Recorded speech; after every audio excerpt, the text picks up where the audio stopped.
खुदावंद की सलामती आपके साथ हो। खुदावंद का बड़ा शुक्र है कि उसने एक दफा फिर मुझे और आपको ये मौका बख्शा, ये वक्त दिया कि हम उसके हुजूर आए और उसके जिंदा कलाम में से मिलकर सीखें। मेरा नाम पास्टर जॉर्ज वहीद है और आपने लेस्टर मिनिस्ट्री को ज्वाइन किया है। मेरे अजीजों, मई 23 तारीख 2021 जो है, ये जो एतवार या संडे का दिन है, ये ईद पेंतिकोस्त के नाम से हमारे मसीही और जूविश कैलेंडर में है। और आज हम ईद पेंतिकोस्त का जो हवाला है, जिसके बारे में हम कलाम मुकद्दस में अमाल की किताब में पढ़ते हैं, उसमें से थोड़ी देर के लिए खुदावन के कलाम में से मिलकर सीखेंगे। और खुदावन के पाक कलाम में मैं इस वक्त अमाल की किताब और उसके दूसरे बाब की पहली आयत से 13वीं आयत तक खुदावन के कलाम में से जो तिलावत है वो करूंगा। मेरी आपसे दरख्वास्त है कि अगर आपके पास कलाम मुकद्दस है तो आप उसे ले लें और मेरे साथ खोलें अमाल की किताब और उसका दूसरा बाब। खुदावन के पाक कलाम में यहां यूं लिखा है, जब ईद पेंतिकोस्त का दिन आया तो वो सब एक जगह जमा थे और यकायक आसमान से ऐसी आवाज आई जैसे जोर की आंधी का सन्नाटा होता है, और उससे सारा घर जहां वो बैठे थे गूंज गया। और उससे सारा घर जहां वो बैठे थे गूंज गया। इस पर गौर करें। और उन्हें आग के शोला की सी फटती हुई जुबानें दिखाई दी और उनमें से हर एक पर आ ठहरी, और वो सब रूह कुछ से भर गए और गैर जुबानें बोलने लगे, जिस तरह रूह ने उन्हें बोलने की ताकत बख्शी। और 5वीं आयत, और हर कौम में से जो आसमान के तले है खुदा तरस यहूदी यरूशलेम में रहते थे। जब ये आवाज आई तो भीड़ लग गई और लोग दंग हो गए, क्योंकि हर एक को यही सुनाई देता था कि ये मेरी ही बोली बोल रहे हैं। और सब हैरान और मुतज्जब होकर कहने लगे, देखो ये बोलने वाले क्या सब गलीली नहीं? फिर क्यों कर हम में से हर एक अपने अपने वतन की बोली सुनता है? हालांकि हम पार्थी और मादी और इलामी और मोसोपोटामिया और यहूदिया और कपतकिया और पिंतस और आसिया और फ्रोगिया और पंफिलिया और मिस्र और लवाक के इलाके के रहने वाले हैं, जो किरीने की तरफ है, और रूमी मुसाफर, ख्वा यहूदी ख्वा उनके मरीद, और किर्ती और अरब हैं, मगर अपनी अपनी जुबान में उनसे खुदा के बड़े बड़े कामों का बयान सुनते हैं। और सब हैरान हुए और घबरा कर एक दूसरे से कहने लगे कि ये क्या हुआ चाहता है। और बाज ने ठट्ठा करके कहा कि ये तो ताजा मै के नशा में है। खुदा उनकी बरकत उसके कलाम के पढ़े और सुने जाने पर हो। मेरे अजीजों, खुदावन के कलाम में जो आयात की तिलावत की गई, और इससे पहले कि हम खुदावन के कलाम में से मिलकर सीखें, मैं चाहता हूं कि हम अपने सरों को झुकाएं और खुदावन से हदायत और रहनुमाई जो है उसको तलब करें। आए खुदावन, हम तेरा शुक्र करते हैं आज के इस वक्त के लिए जो तूने हमें बख्शा। ऐ बाप, हम तेरे कदमों में आए हैं ताकि तेरे कलाम को खुदावन सीख सके। ऐ बाप, तू हमें बड़ी फहम अकल समझ देना, और तू ही खुदावन जो अल्फाज मैं बोलता हूं उनको तरतीब दे। आए खुदावन, तेरे कलाम में से तेरे कलाम की बातें हो। ऐ बाप, मैं तेरे आगे मिन्नत करते हूँ, आज इस वक्त जितने भी हम तेरे आगे अपने सर नगू किए हैं, तू हमें बड़ी बरकत देना।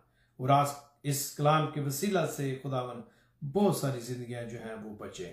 तेरे ही नाम में हम मांगते हैं, आमीन। खुदावन के पाक कलाम में मेरे अजीजों हम देखते हैं अमाल की इस दूसरे बाब में, यहां पर यूं लिखा है, जैसा कि मैंने अभी तिलावत की, कि जब ईद पेंतिकोस्त का दिन आया तो वो सब एक जगह जमा थे। आए थोड़ी देर के लिए इस फसा या जो ये फीस्ट है इसके बारे में बात करें। और एक और बात के पाक रूह के नजूल का ये पहला तजर्बा है जिसके बारे में हम पढ़ते हैं, जो कि एक एक पूरी जमात को इसका तजर्बा होता है।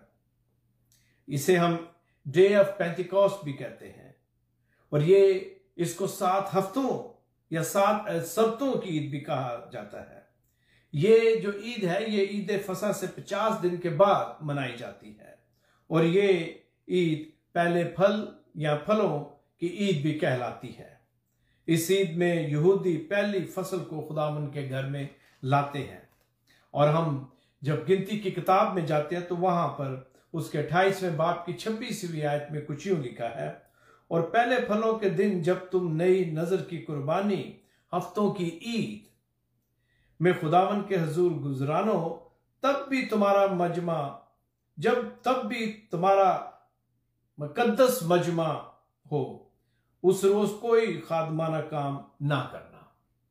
ये हम गिनती की किताब में पढ़ते हैं, और यहूदी ट्रेडिशन के मुताबिक ईद पेंतिकोस्त के दिन ही शरीयत जो है वो दी गई, और यहूदी इसको शमचकत के नाम से बुलाते हैं या कहते हैं या प्रोनाउंस करते हैं, जिसका मतलब है जॉय ऑफ द तोरा या जॉय ऑफ द लॉ। अगर हम पहले ऐहदनामे में पेंतिकोस्त के दिन शरीयत मिलने की बात करते हैं, तो फिर नए ऐहदनामे में ईद पेंतिकोस्त के दिन कलीसिया को फजल की कामलियत जो है वो मिलती है और चर्च का ज़हूर होता है। ईद पेंतिकोस्त के दिन शरीयत का दौर शुरू हुआ, और अब इस नए कवेनेंट में ईद पेंतिकोस्त के दिन फजल का जो दौर है वो शुरू होता है।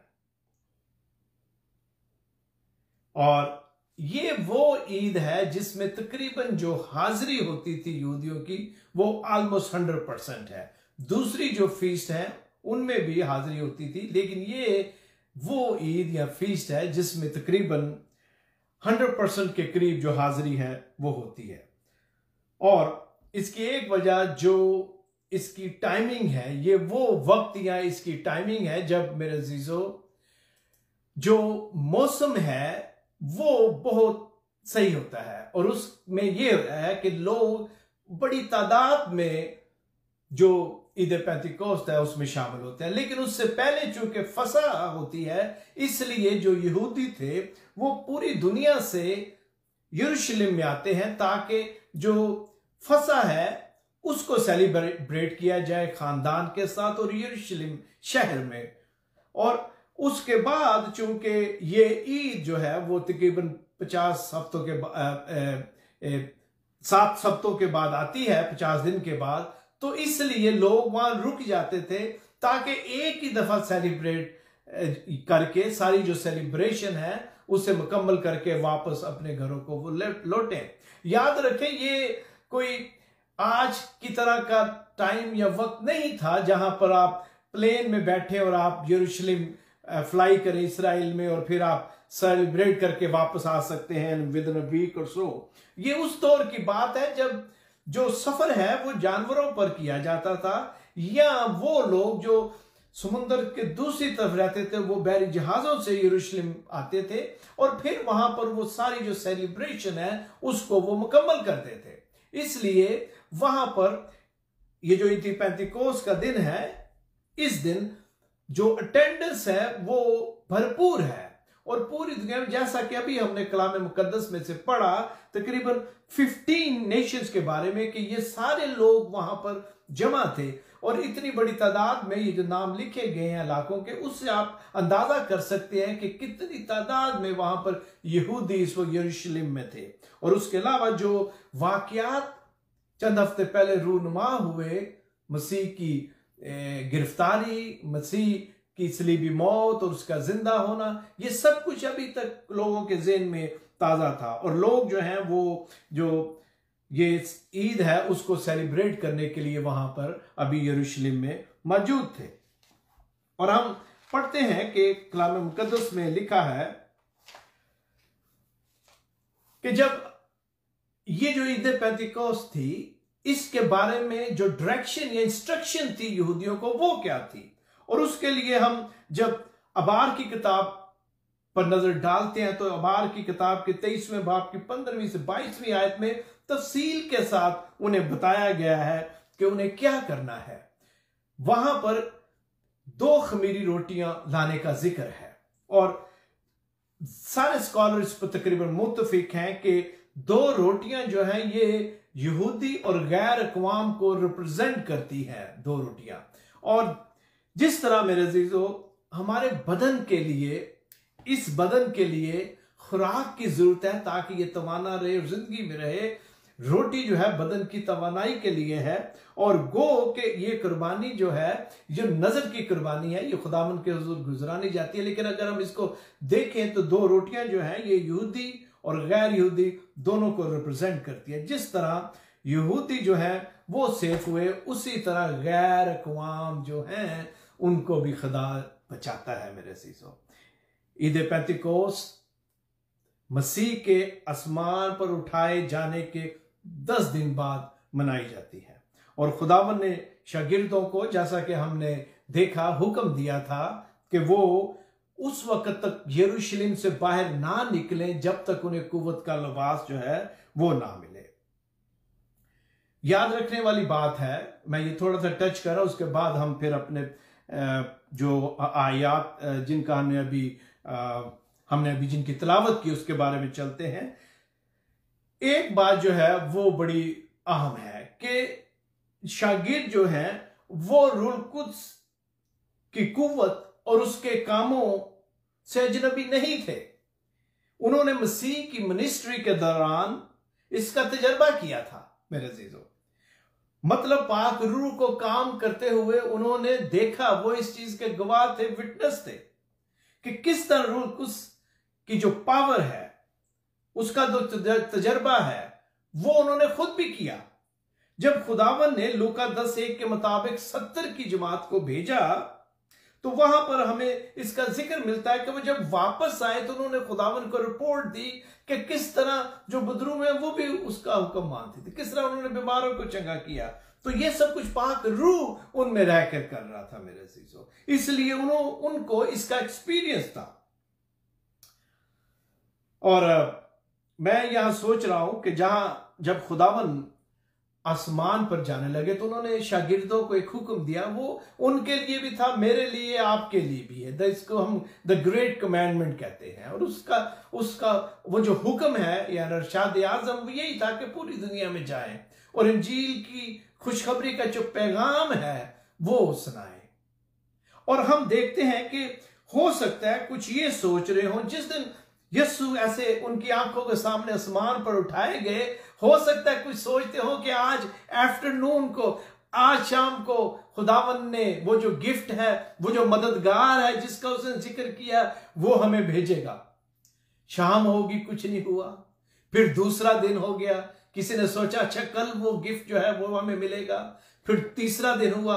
मैं सोच रहा हूं हो सकता है तीसरे दिन का वो इंतजार करते हो। किसी के दिल में ख्याल आया होगा कि यार यीशु 3 दिन के बाद जिंदा हुए, 3 दिन कब्र में रहे, एन मुमकिन है 3 दिन के बाद वो मददगार हमें मिले। या हो सकता है कोई शागिर्द ये कहता हो कि मैंने सुना जब हम वहां थे कि यीशु ने यूना का 3 दिन मछली के पेट में रहने का जिक्र किया था।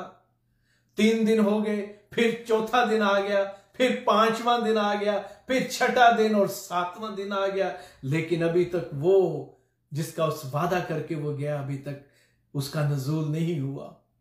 वो जो गिफ्ट है, वो जो तोड़ा है, वो जो वकील है, उसका अभी तक कुछ पता नहीं।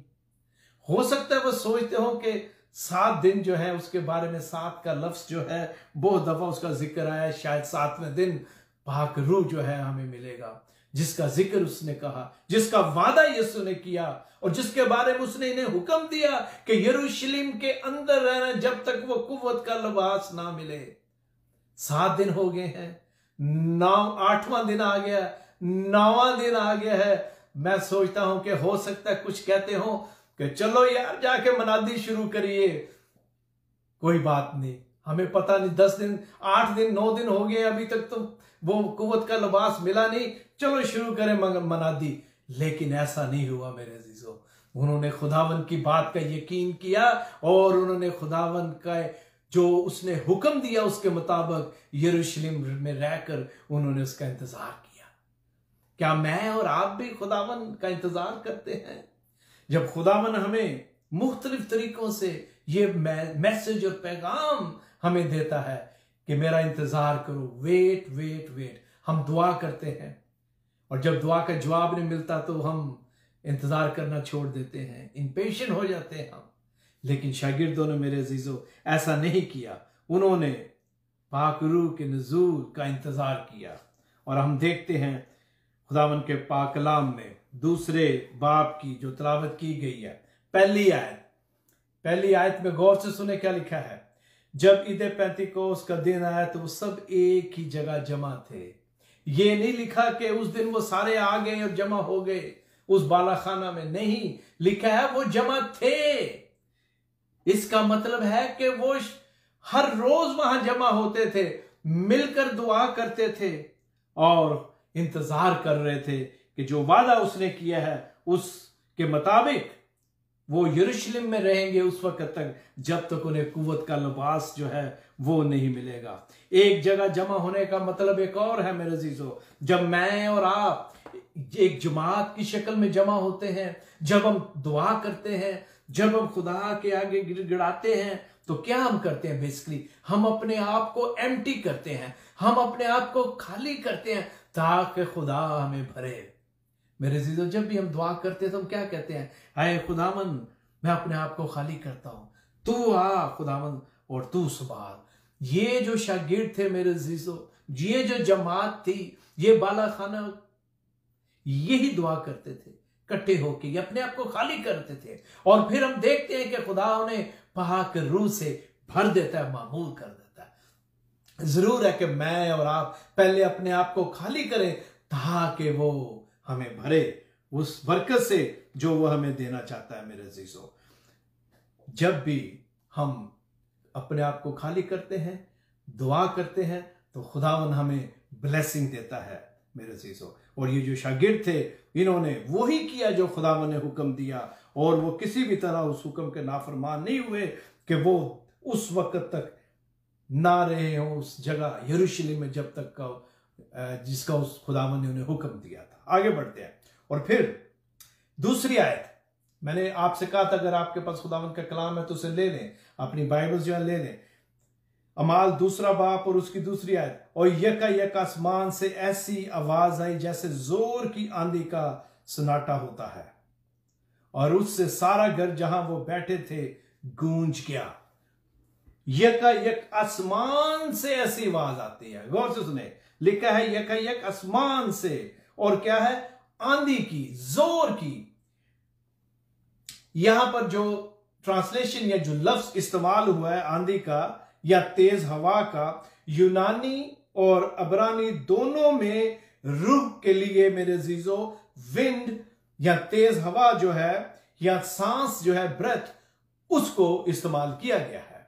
और यहूदी होने के नाते शागिर्द, मर्द और औरत जितने भी वहां थे वो इस बात से अच्छी तरह वाकिफ थे, क्योंकि अगर हम पैदाइश की किताब और उसके पहले बाप की पहली और दूसरी आयत को देखें, मैं आपके लिए इसे पढ़ना चाहता हूं। पैदाइश की किताब और उसका पहला बाप, और यहां पर यूं लिखा है, खुदा ने इब्तिदा में जमीन और आसमान को पैदा किया और जमीन वीरान और सुनसान थी और गहराओं के ऊपर अंधेरा था और खुदा की रूह पानी की सतह पर जुम्बिश करती थी। खुदा की रूह,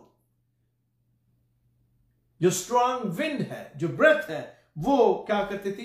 पानियों पर जुम्बिश करती थी मेरे अजीजों। इसलिए जब जोर की आंधी का जिक्र आता है तो यहूदी जो लोग हैं वो बड़ी अच्छी तरह इस बात को समझते हैं कि वहां पर खुदा की प्रेजेंस जो है उसका जिक्र हुआ है, खुदा की प्रेजेंस जो है उसे वो महसूस करते हैं मेरे अजीजों। इसलिए यहां पर आंधी का जो लफ्ज है वो दोनों जो जुबानें मैंने भी आपको बताएं, यूनानी और अबरानी, दोनों में इस रूह के लिए, स्पिरिट के लिए विंड और सांस या ब्रेथ जो है उसका इस्तेमाल। और फिर आगे हम पढ़ते हैं पैदाइशी की किताब के पहले बाब की दूसरी आयत में हम पढ़ते हैं, खुदा रूह है और उसकी जो रूह है वो पानी पर जुम्बिश करती। तो फिर पैदाइश की किताब जेनेसिस 2:7 में हम पढ़ते हैं, खुदा ने जिंदगी का दम जो है आदम के नथनों में फूंका। जो ब्रेथ है, जो स्पिरिट है, उसको फूंका मेरे अजीजों, यका आसमान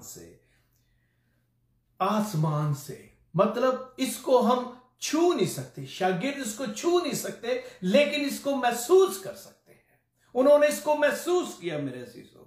और आसमान से मतलब ऊपर से ये जो ब्लेसिंग है वो आई। इसका ताल्लुक जमीन से नहीं, ना इसे मल्टीप्लाई किया गया, बल्कि आसमान से वो जो कुव्वत का लिबास जिसका उसने वादा किया वो उसने भेजा मेरे अजीजों ने। और हम एक और बात जो यहां सीखते हैं वो ये है, यकायक आसमान से ऐसी आवाज आई जैसे जोर की आंधी का। और फिर जो तीसरी आयत है उसमें लिखा है, और उन्हें आग के शोला की सी फटती हुई जुबानें दिखाई दी, आग के शोला जैसी।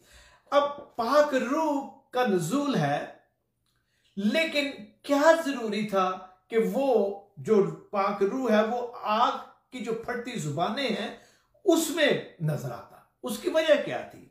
अगर हम गौर करें तो यूहन्ना जो मत्ती की इंजील उसमें यूहन्ना बपतिस्मा देने वाला कुछ यूं खुदावंद के कलाम में उसके बारे में लिखा, और वो कहता है यूहन्ना कि मैं तो तुमको तौबा के लिए पानी से बपतिस्मा देता हूं। जो अल्फाज है उन पर गौर करें, मैं तो तुमको तौबा के लिए पानी से बपतिस्मा देता हूं, लेकिन जो मेरे बाद आता है वो मुझसे जोरावर है। और आगे लिखा है, मैं उसकी जूतियां उठाने के लायक नहीं, वो तुमको रूल कुद्स और आग से बपतिस्मा देगा। अब यहां पर खाली रूल कुद्स भी हो सकता था और रूल कुद्स उतर सकता था, किसी को नजर ना आता, महसूस होता, लेकिन जब यहां पर यह लिखा है कि रूल कुद्स और आग से बपतिस्मा देगा, और यहां पर हम जो जुबानें हैं वो शोला की मानद हमें नजर आती हैं। यहां पर लिखा है कि वो उतरी या उन पर ठहरी। तो जिस तरह जो यूहन्ना ने कहा एग्जैक्टली उसी तरह ही पाक रूह का नजूल जो है होता है। इससे ज्यादा और एक्सप्लेनेशन है जो है उसको आप क्या उसको किस तरह एक्सप्लेन करेंगे? और उसकी एक और भी वजह है, उसके बारे में हम सीखते हैं। आग जो है मेरे जीजो वो प्योरीफाई करती है, वो प्योर करती है हमें। आपको पता है जब सोना निकाला जाता है तो उसके साथ और जो धात या कोई भी और चीज जुड़ी हो, मट्टी हो या कोई भी चीज, जब उस सोने को आग में से गुजारा जाता है तो बाकी सारी चीजें उससे लैदा हो जाती है, सिर्फ सोना जो है वो प्योर होकर सामने आता है। इसी तरह जो आग जिसका जिक्र है यहां पर, पाक रूह जो है मेरे अजीजों, वो तो कुव्वत का लिबास है, लेकिन आग जो है पाक रूह की वो हमें प्यूरिफाई करती है, वो हमें खालिज करती है। बिल्कुल उसी तरह जिस तरह सोने के साथ दूसरी अशिया जो मिटने वाली होती हैं, जब आग में सोने को डाला जाता है तो सब खत्म हो जाती है। इसी तरह जब पाक रूह हमें प्यूरिफाई करता है मेरे अजीजों, तो सारी जो इंसानी बदनी वीकनेस है वो दूर हो जाती है। क्योंकि जब हम पाक रूह में आ जाते हैं, रूह कुछ का आपको मसा मिल जाता है, जब आप पाक रूह में जिंदगी बसर करते हैं मेरे अजीजों, तो सारी जो ख्वाहिशात है, इससे मुराद जो बदनी ख्वाहिशात है, the desires of this flash जो है वो खत्म हो जाती है, क्योंकि पाक रूह आपको प्योर करता है, प्योरीफाई करता है। इसलिए उस दिन रूह कुछ जो है वो आग की शोलों की मानद नजर आता है। और एक और बात जो हमें जानना जरूरी है, अगर हम पुराने अहदनामे में जाएं तो हमें जिक्र मिलता है कि खुदावन की आग आसमान से नाज़िल होती थी और कुर्बानियों को भस्म करती थी, खत्म कर देती थी। लेकिन इस नए अहद में खुदावन के पाक कलाम में पालूस रसूल रोमियो की कलीसिया के नाम जो खत है उसके 12वें बाब की पहली आयत में यूं लिखता है कि अपने बदन ऐसी कुर्बानी होने के लिए नजर करो जो जिंदा और पाक और खुदा को पसंदीदा है, खुदा को पसंद है, पसंदीदा है खुदा की। मतलब अब जो ये पाक रूह की आग है ये जिंदगी बख्शती है, वहां पर कुर्बानी जो है उसको भस्म कर देती है। यहां पर ये आग जो है जिंदगी बख्शती है ताकि हम उसमें जिंदा चले। इसलिए ये इसका जो पाक रूह या ईद पेंतिकोस के दिन उस जो नज़ूल है वो आग की शोला की जुबानों में हमें नजर आता है। मेरे अजीजों,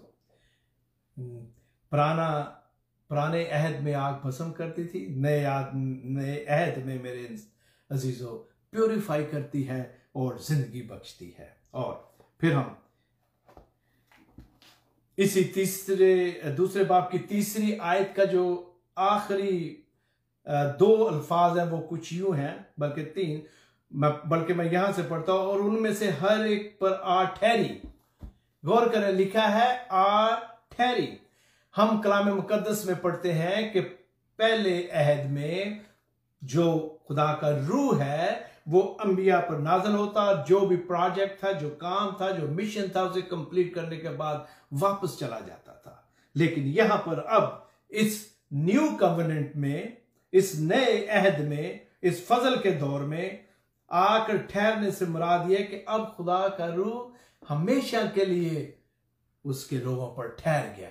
अब ये दौर नहीं कि खुदावन का रूह आए, अपना काम करे और वापस चला जाए। नहीं, अब खुदा का रूह मेरे और आप पर ठहरा है। मतलब जिनको गिफ्ट खुदा देता है उन पर वो हमेशा के लिए ठहर जाता है, उस वक्त तक जब खुदावन की दोबारा आमद नहीं होती। अब पाक रूह जो है, जो रूल कुस है, जब उसका नजूल हुआ तो जितनी वो जमात थी उन पर, और उसके बाद जिन जिन को ये गिफ्ट, ये तोड़ा मिलता है, उनके साथ हमेशा तक चलता है। शागिर्दों ने हमारे सामने एक बड़ा अच्छा नमूना दिया मेरे अजीजों, और वो क्या था? उन्होंने खुदा के वादे का इंतजार किया।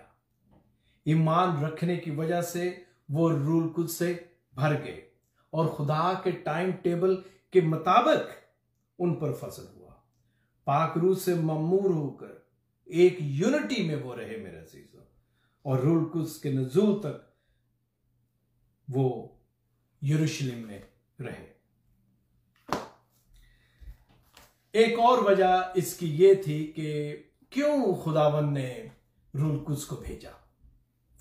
क्या वजह थी कि उनको इसकी जरूरत थी? एक तो उन्हें इक्विप करना था, और एक खास वजह यह थी कि आसमान जमीन पर खुदा की जो बादशाहत है उसको कायम करने के लिए जरूरी था कि मसीह जो है वो वापस जाता और उनको ये मददगार भेजता जो हमेशा तक उनके साथ रहे।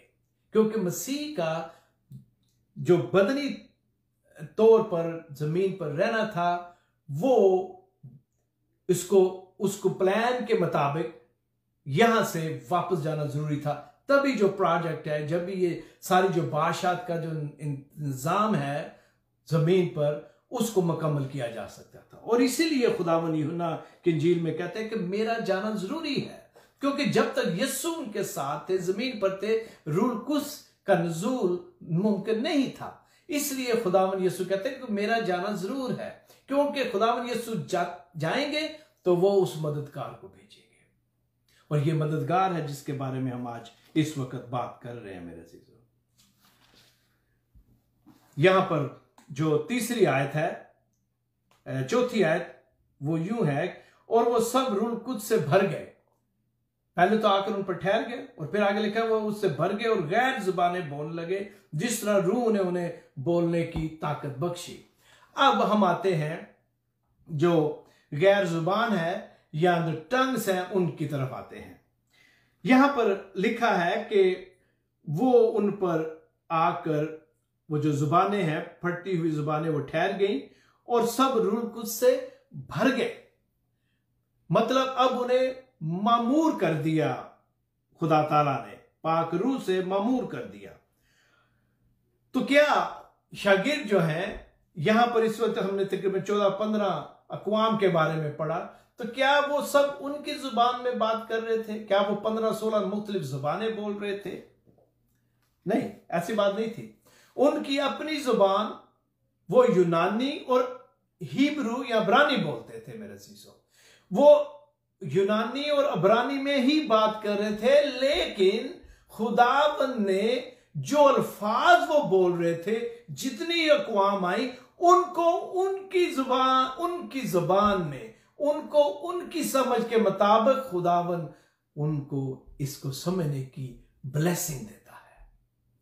जो रसूल थे मेरे अजीजों, वो तो अपनी ही जुबान में बात कर रहे थे, लेकिन पाक रूह जो है, जो रूह कुद्स है, वो मौजूदा तौर पर कुदरत के साथ हर एक शख्स को, एक अरबी को अरबी में समझ आ रही थी, एक रूमी को रोमन में समझ आ रही थी, और इसके अलावा जितनी भी अक़वाम थी उनको अपनी अपनी जुबान में उसकी समझ आ रही थी, क्योंकि ये वो मौजज़ा है जो उस दिन ईद पेंतिकोस्त के दिन हुआ, जब बहुत सारे लोग जमा थे इसको सेलिब्रेट करने के लिए। और यहां पर एक बड़ी अहम और खास बात है, मैं नीचे जा रहा हूं अगली आयत में, जब शागिर्द ये खुदावंद के कलाम के मुताबिक पाक रूह की हदायत से बोल रहे थे, तो वहां पर एक और बात जो हमें देखने को मिलती है वो ये है कि कुछ लोगों ने कहा कि क्या ये गलीली नहीं। खुदावंद के पाक कलाम में अगर आप गौर से देखें तो 6 आयत, जब ये आवाज आई तो भीड़ लग गई और लोग दंग हो गए, क्योंकि हर एक को यही सुनाई देता था कि ये मेरी ही बोली बोल रहे हैं। गौर से सुने। और सब लोग हैरान और मुतज्जब होकर कहने लगे, देखो ये बोलने वाले क्या सब गलीली नहीं। अब लोग जो हैं वो अपने अपने काम में मशगूल थे मेरे अजीजों, वो ईद को मनाने के लिए आए थे, कोई खरीदारी कर रहा होगा, कोई कुर्बानी चढ़ा रहा होगा, कोई दुआ कर रहा होगा, और फिर जब ये जोर का सन्नाटा, जोर शोर होता है तो सब ने सुना। और उसके साथ ही जब शागिर्दों ने खुदावंद के पाक इल्हाम से, पाक रूह जो उन पर नाज़िल हुआ, उन्होंने बोलना शुरू किया, प्रीच करना शुरू किया, सरमन देना शुरू कर दिया, तो क्या हुआ, लोग जो है उनकी तरफ तवज्जो देते हैं और उनके करीब आते हैं और वो शागिर्दों की बात सुन रहे हैं। अब यहां पर एक बात जो लिखी है वो ये है कि उनमें से कुछ कहते हैं कि ये गलीली नहीं, क्योंकि गलील के जो लोग हैं उनका जो अल्फाज को बोलना या दायगी जो है वो कुछ इस तरह करते हैं कि अल्फाज जो है वो खा जाते हैं। तो वो उस दिन उन्हें ग्रामर के साथ बड़ा साफ सुनाई दे रहा था। वो कह रहे कि ये गलीली नहीं, हमें पता है गलीली किस तरह बोलते हैं। मैं आपको मिसाल देने लगा हूं। एक जो लाहौरी है, लाहौर का रहने वाला, उसकी उर्दू से आप क्या बता सकेंगे कि ये शख्स जो है इसका ताल्लुक पंजाब से है, ये कराची से नहीं है। मैं आपको बताने लगा हूं, ठीक है। अगर आप पंजाब में हैं तो आप किसी की गुफ्तगू से बता सकेंगे कि इस शख्स का ताल्लुक सियालकोट से है, क्योंकि वो सर्टेन अल्फाज यूज करते हैं वहां, या लायलपुर से, फैसलाबाद जिसे आप कहते हैं, ठीक है। तो जो एक्सेंट है, अल्फाज की जो अदायगी है, उससे हम बता सकते हैं कि किस इलाके का है। ज्यादातर आप एक अमेरिकन का एक्सेंट और एक ब्रिटिश के एक्सेंट में डिफरेंस जो है वो बता सकते हैं। बहुत साल हुए और आज इसकी मैंने तस्दीक भी की दोबारा किसी को कॉल करके। बहुत साल हुए कि मैं पहली दफा जब कराची गया, तो अब कराची के जो लोग हैं बड़ी तेजी के साथ बोलते हैं। तो वहां पर एक शायद सड़क है या रोड है, उसका नाम ड्रग रोड है, लेकिन उसको वो कुछ ड्रिग रोड बोलते हैं। मैंने जो मेरे मामू थे जिनको मैं मिलने गया, उन्होंने कहा भाई जरा आराम से बोले, क्या आप कह रहे हैं यार। मुझे कहते नहीं, मैं आराम से बोल रहा हूँ ड्रिग रोड। वो इतनी तेजी से वो लफ्ज फिर कह देते मुझे समझ नहीं। मैंने कहा भाई लिख के बताएं आप। आज मैंने अपने एक दोस्त को कॉल की, उनका ताल्लुक कराची से है, तो मैंने कहा भाई ये लफ्ज जो है जरा बोले।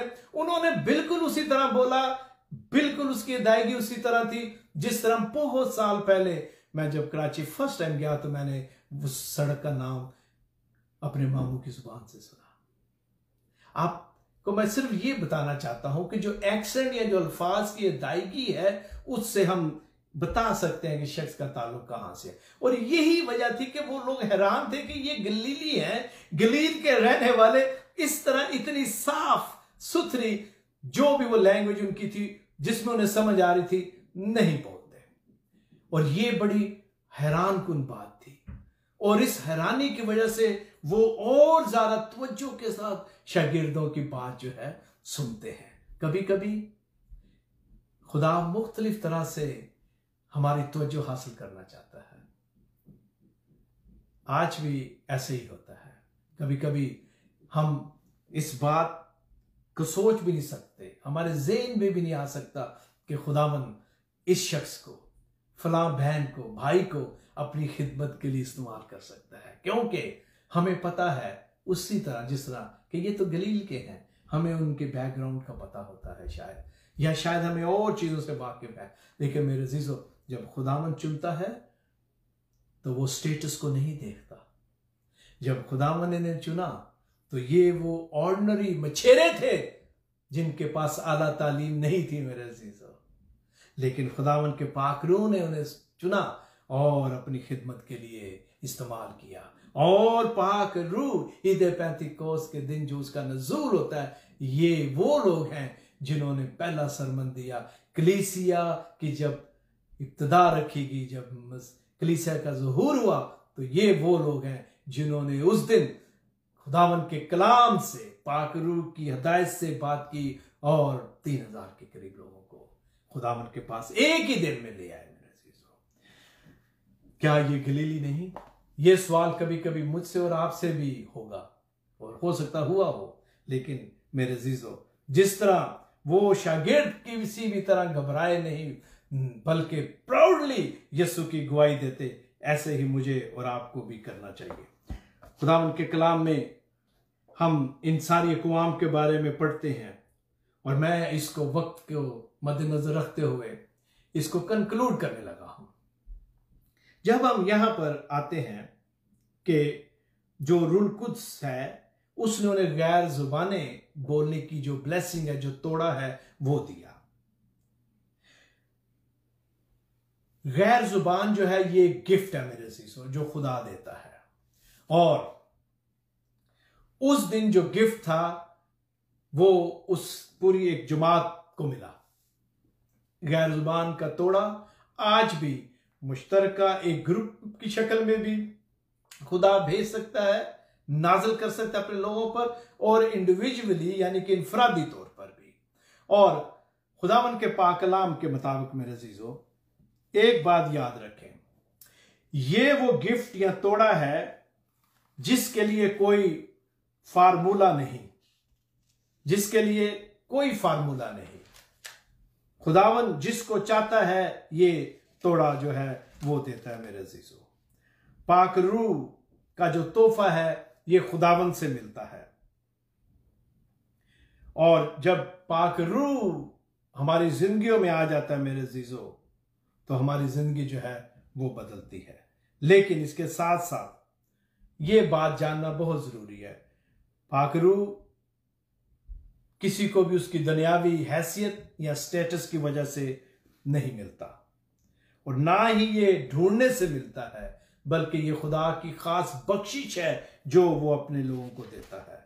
लेकिन इसके साथ साथ यह भी बात जो है उसका भी ख्याल रखा जाए कि पाक रूह के ना मिलने या रूह कुद्स के ना मिलने से, अगर आपने तौबा करके यीशु को अपना शख्सी निजात दहिंदा मान लिया, तस्लीम कर लिया है, और आप अपनी जिंदगी कलाम के मुताबिक बसर करते हैं, और अगर आपको गैर जुबान का तजर्बा नहीं हुआ, तो इसका मतलब बिल्कुल और हरगिज नहीं कि आपकी निजात में किसी तरह का फर्क पड़ेगा। It's a very important doctrine, क्योंकि खुदा ने हो सकता है आपको किसी और तोड़े से मामूर किया हो, दुआ के तोड़े से, प्रीचिंग के तोड़े से, ट्रांसलेशन करने के तोड़े से, आवाज के साथ दी हो, गाने के, प्रेज एंड वर्शिप का तोड़ा दिया। खुदावन के पाक कलाम में पौलुस कहता है कि मुख्तलिफ तोड़े हैं जो पाक रूह हमें देता है। रूह एक ही है, लेकिन उसके जो गिफ्ट हैं, उसके जो इनामात हैं, वो मुख्तलिफ हैं। अगर किसी को गैर जुबान बोलने का तजर्बा खुदा ने दिया है, उसको ये ब्लेसिंग दी है, तो ये जो ब्लेसिंग है, ये जो लैंग्वेज है, ये उसके और खुदा के दरमियान कम्युनिकेशन है मेरे अजीजों। लेकिन कभी भी किसी भी तरह यह ना समझा जाए कि अगर कोई गैर जुबान नहीं बोलता तो उसकी निजात में किसी तरह का फर्क है। ऐसी बात हरगिज नहीं है खुदा के कलाम के मुताबिक। मैं अब आगे बढ़ना चाहता हूं, और वो बात खुदावन के कलाम में जो याद पड़ी गई, उनके आखिर में जो 12वीं आयत है वहां मैं पढ़ना चाहता हूं। इसको फिर हम रैप करते हैं। लिखा है 12वीं आयत में, दूसरे अमाल के दूसरे बाब में, और सब हैरान हुए और घबरा कर एक दूसरे से कहने लगे कि ये क्या हुआ चाहता है। ये वो लोग हैं जिन्होंने बड़ी तवज्जो के साथ शागिर्दों की बातों को सुना, पीटर का जो सरमन है उसे सुना, और उसके साथ लिखा है 13वीं आयत पर, बाज ने ठट्ठा करके कहा ये तो ताजा मै के नशा में है।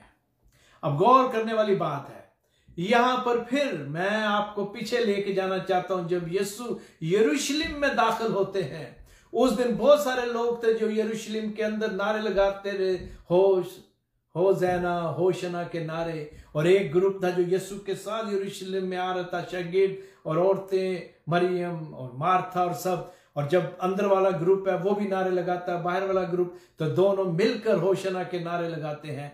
और मेरे अजीजों फिर क्या होता है, वो जो अंदर वाला ग्रुप था, वो लोग जो ये समझ रहे थे कि यीशु फिल हकीकत रोमी गवर्नमेंट के खिलाफ जो है वो जंग करेगा और उन्हें आजाद करेगा, लेकिन ऐसा नहीं हुआ।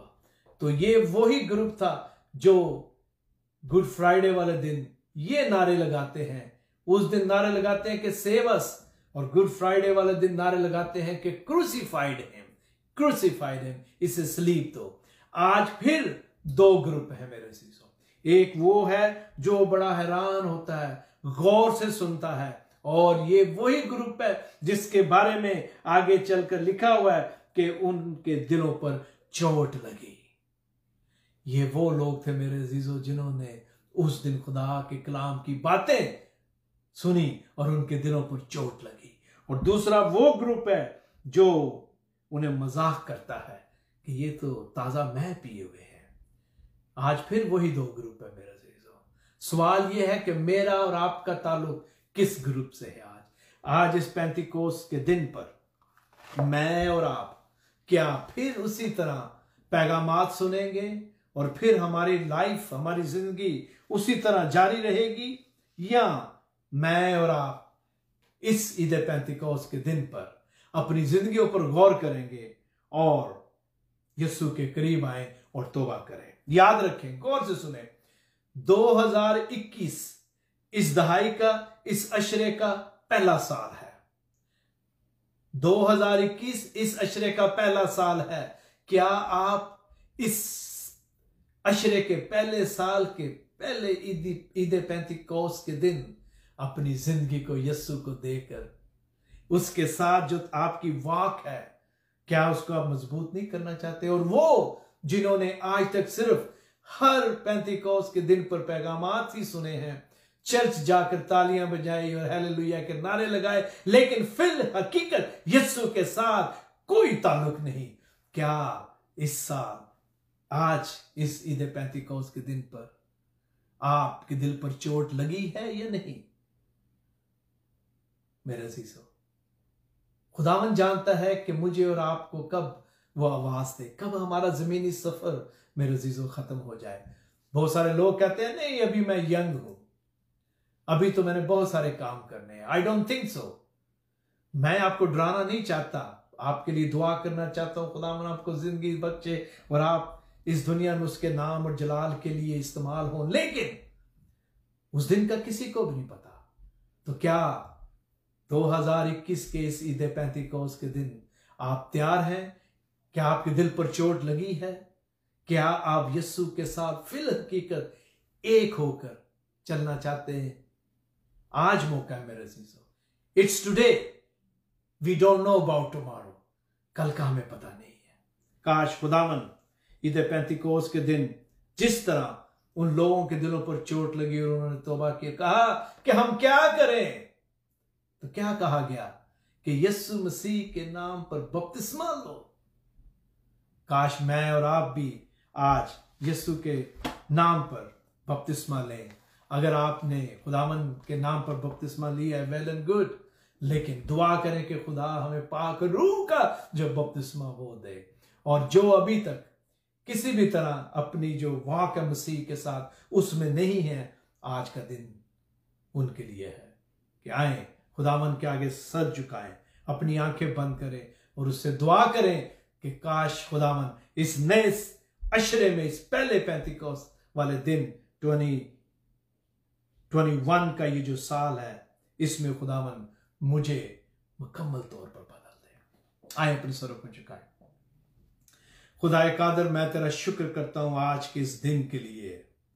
ऐ बाप, इस दिन के लिए जो तूने मुझे और बहुत सारे लोगों को बख्शा कि हम मिलकर खुदावन सन 2021 के इस पेंतिकोस्त के दिन तेरे कदमों में आए।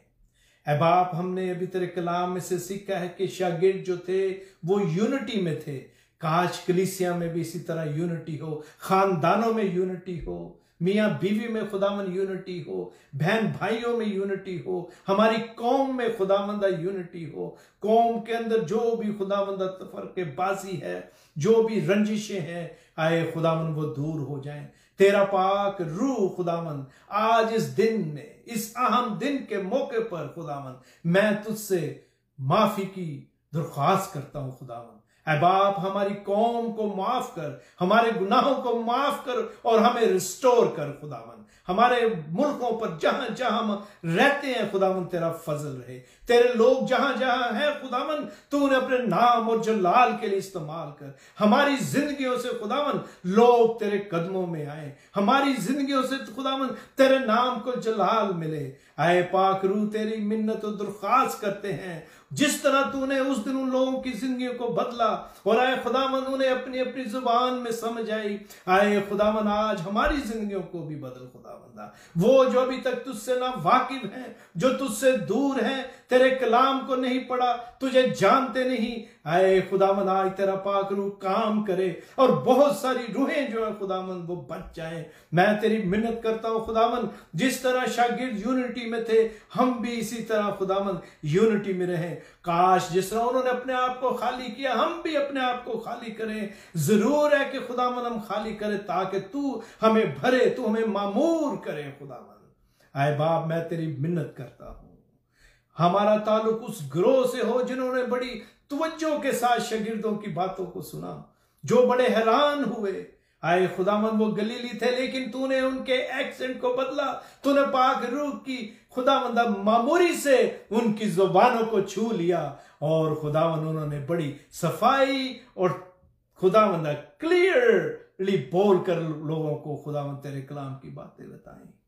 आए खुदावन, आज मैं दुआ करता हूं हर उस शख्स के लिए जो किसी भी तरह जुबान की मजूरी है, जिसके पास या कोई बदनी कमजोरी है या खुदावंदा कोई और वीकनेस है। आए पाक रूह आज अपने लोगों को छू और मसा कर दे। आए खुदावंद सारी बीमारियां तेरे नाम से जाती रहे। तेरा पाक लहू खुदावंद सर से पांव तक लोगों के तलुओं तक खुदावंदा बहे और खुदावंदा जिंदगियां बदल जाए। मैं तेरी मिन्नत करता हूं खुदावंद उन बहनों के लिए खुदावंदा जो औलाद की नेमत से महरूम है। आए खुदावन उनकी गोद को भर दे। आए खुदावंदा तू हमारी जो खवातीन है, बहनें, माएं, सबको बरकत दे खुदावन। आए खुदावन तू उन्हें मरियम की, तू उन्हें खुदावंदा हन्ना की, उन्हें रूत की बरकतें दे। आए खुदावंद, आए खुदावंद इसी पेंतिकोस्त के दिन पर मैं कलीसिया के लीडर्स के लिए दुआ करता हूं, जितने भी तेरे खादम हैं खुदावंद, हम सब अपने आप को खाली करें ताकि तेरे पाक रूह से हम मामूर हो जाएं,